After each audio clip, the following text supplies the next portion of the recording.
Hello दोस्तों, एक बार फिर आप लोगों का स्वागत है हमारे इस YouTube channel physical education by Siraj Khan. दोस्तों, आज का हमारा टॉपिक है यूनिट 4, जिसमें हम बात करेंगे physical education and sports for CWSN यानी कि चिल्ड्रेन विथ स्पेशल नीड्स। ठीक, बात करते हैं मीनिंग ऑफ डिसेबिलिटी। क्या होता है डिसेबिलिटी? तो disability is an impairment that may be cognitive, developmental, intellectual, mental, physical etc।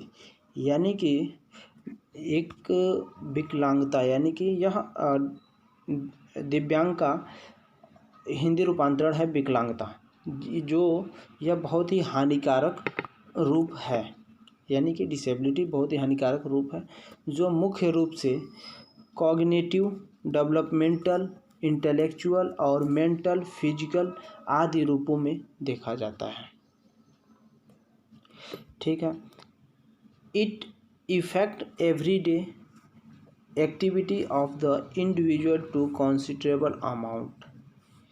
यह व्यक्ति के, यानी कि यह पर्सन के हर रोज की गतिविधियों को काफ़ी प्रभावित करता है। It may be present in an individual for birth or occur during one's lifetime। यह जन्म से एक व्यक्ति को हो सकता है या फिर जीवन काल में, यानी कि लाइफ टाइम में कभी भी यह डिसेबिलिटी हो सकता है। ठीक, disability means inability to do work, यानी कि इसका अर्थ हुआ कि काम करने में असमर्थ हो जाना, जिसे हम डिसेबिलिटी के रूप में देखते हैं। डिसेबिलिटी किसी को भी हो सकता है। यहाँ मैंने ऊपर बता दिया, यह लाइफ टाइम में कभी भी किसी को किसी समय भी हो सकता है। बात करते हैं मीनिंग ऑफ डिसऑर्डर कि डिसऑर्डर क्या होता है। तो disorder is usually used for mental disability. यह आमतौर पर मानसिक विकलांगों के लिए उपयोग किया जाता है। In the beginning disorder seem to be ordinary that they usually grow और spread is a harmful manner in individual. शुरुआत में इस डिसेबिलिटी का साधारण प्रतीक होता है, लेकिन वे आमतौर पर व्यक्तिगत रूप से हानिकारक रूप से बढ़ते या फैलते रहता है। यानी कि कह सकते हैं कि किसी को कान में प्रॉब्लम हो, एक एग्जाम्पल के रूप में, अगर किसी को कान में प्रॉब्लम हो और वह चेक न कराता हो, यानी डॉक्टर को न दिखाता हो, लेकिन वह कुछ समय के बाद वह डिसेबिलिटी का रूप ले लेता है। जैसे वह शख्स चेक न कराया, यानी दवा न कराने की वजह से वह बहरा हो जाता है, जो यह डिसेबिलिटी के रूप में आ जाता है। बात करते हैं डिसेबिलिटी 3 तरीके से देख सकते हैं। फर्स्ट है कॉग्निटिव डिसेबिलिटी, इंटेलेक्चुअल डिसेबिलिटी और फिजिकल डिसेबिलिटी। ठीक है। और कॉग्निटिव डिसेबिलिटी को भी 3 रूपों में देख सकते हैं, जैसे memory disorder, hyper activity disorder और ये डायलेक्सिया डिसऑर्डर। बात करते हैं कॉग्निटिव डिसेबिलिटी क्या होता है। कॉग्निटिव डिसेबिलिटी यह वास्तव में न्यूरोलॉजिकल डिसेबिलिटी होता है, जो व्यक्ति के जानकारी को स्टोर करना और प्रोसेस करने का यह उत्पादन करता है।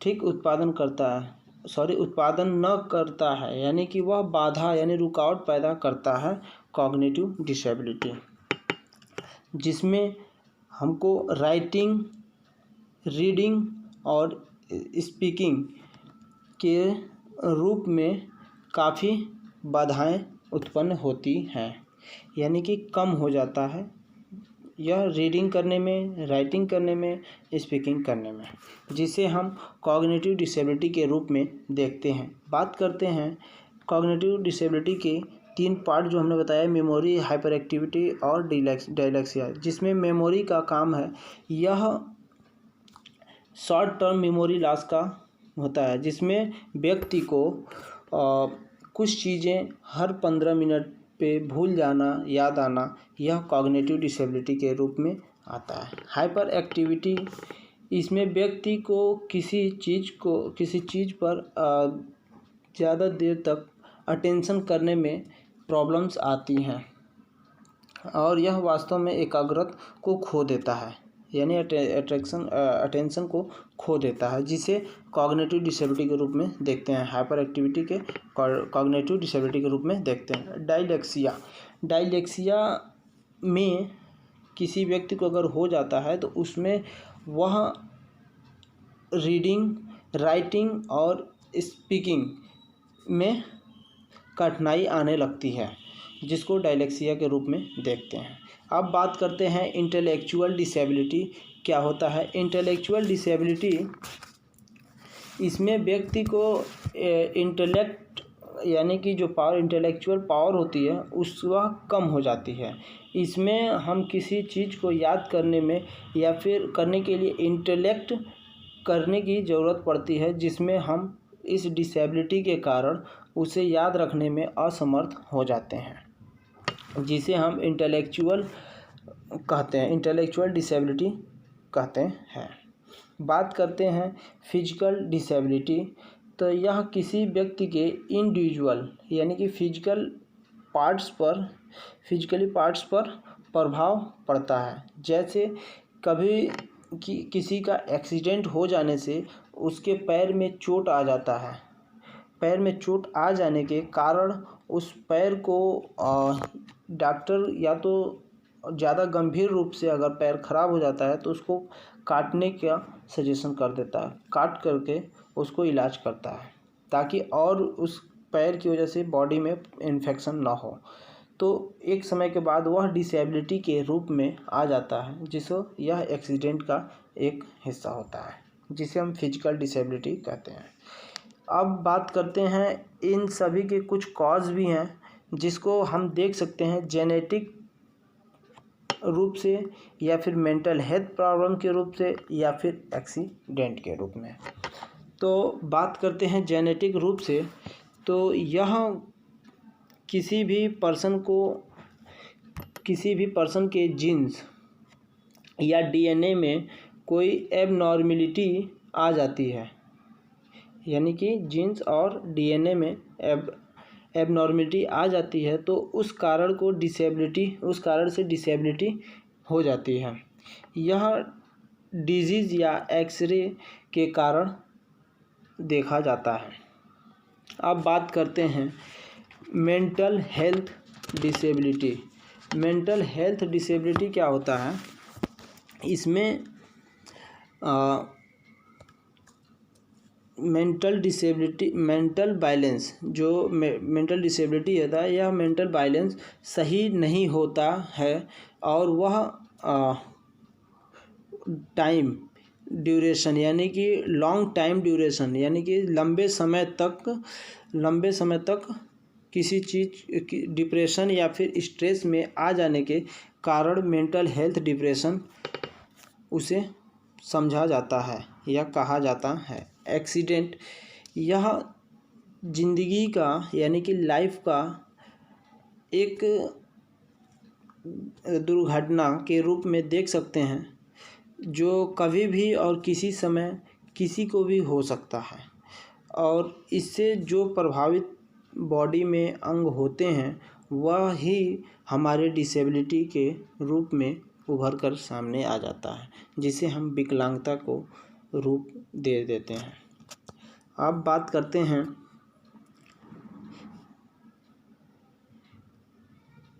Type of disorder.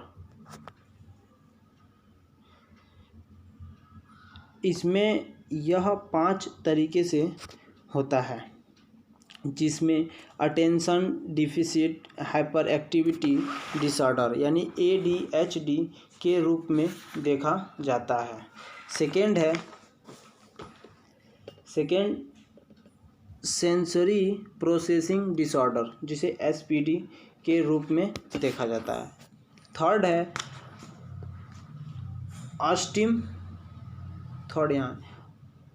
Autism spectrum disorder. Fourth है ऑप्शनल डिफिनिट डिसऑर्डर। फिफ्थ है ऑब्सेसिव कंपल्सिव डिसऑर्डर जिसको OCD के रूप में जाना जाता है। अब आइए इनके हम बताते हैं। ये attention deficit hyper activity disorder क्या होता है। तो यह एक हम दे सकते हैं। आमतौर पर इसमें किसी भी व्यक्ति को अटेंशन रखने में कैपेसिटी कम हो जाती है, यानी किसी चीज़ को अटेंशन रखने में कैपेसिटी कम हो जाती है, जिसको हम यह डिसऑर्डर कहते हैं। यह किसी चीज़ पर फोकस नहीं कर पाते हैं जिसमें अक्सर बच्चों में अक्सर देखा जाता है, जो लड़कों में लड़कियों से ज़्यादा देखा जाता है या पाया जाता है। ठीक, इसके कुछ जेनेटिक कॉज हैं जिसको हम देखें तो जेनेटिक फैक्टर, ब्रेन इंजरी और लॉ बर्थ ऑफ वेट में देख सकते हैं। जेनेटिक फैक्टर्स में क्या होता है, जीन्स या DNA में कुछ एबनॉर्मेलिटी आ जाती है जिसको जेनेटिक डिसेबिलिटी हो जाती है। बात करते हैं ब्रेन इंजरी में। ब्रेन इंजरी लाइफ में किसी भी समय अगर उसको ब्रेन इंजरी हुई होगी तो वह इस डिसेबिलिटी के रूप में आ सकता है। लॉन्ग बर्थ वेट के बात किया जाए तो यह बच्चों के जन्म के समय उसका वेट बहुत कम होने के कारण यह लॉन्ग बर्थ वेट में डिसेबिलिटी का शिकार हो जाता है। बात करते हैं सेकेंड सेंसरी प्रोसेस डिसऑर्डर जिसको SPD के रूप में जाना जाता है। यह हमारे बॉडी के सेंसर से जुड़ी हुई है, जिसमें हमारे शरीर में बहुत सारे सेंसर पाया जाता है, जिनकी वजह से हम किसी भी सामान को यानी कि कोल्डनेस या हॉटनेस चीज़ों को हम महसूस कर बता सकते हैं। लेकिन अगर सेंसरी प्रोसेसिंग डिसऑर्डर हो जाने के कारण हमारे अंदर इस स्मेल और कोल्डनेस हॉटनेस की प्रॉब्लम्स आ जाती हैं, जिससे हम इस डिसऑर्डर के शिकार हो जाते हैं। इसमें अगर किसी व्यक्ति को अगर हो जाता है तो उसके शरीर पर अगर आग से भी अगर करे तो वह नहीं समझ सकता और वह जल सकता है, क्योंकि उसके अंदर हॉटनेस कोल्डनेस ये सारी चीज़ें महसूस करने की क्षमताएं ख़त्म हो जाती हैं, तो वह उस आग से जल सकता है।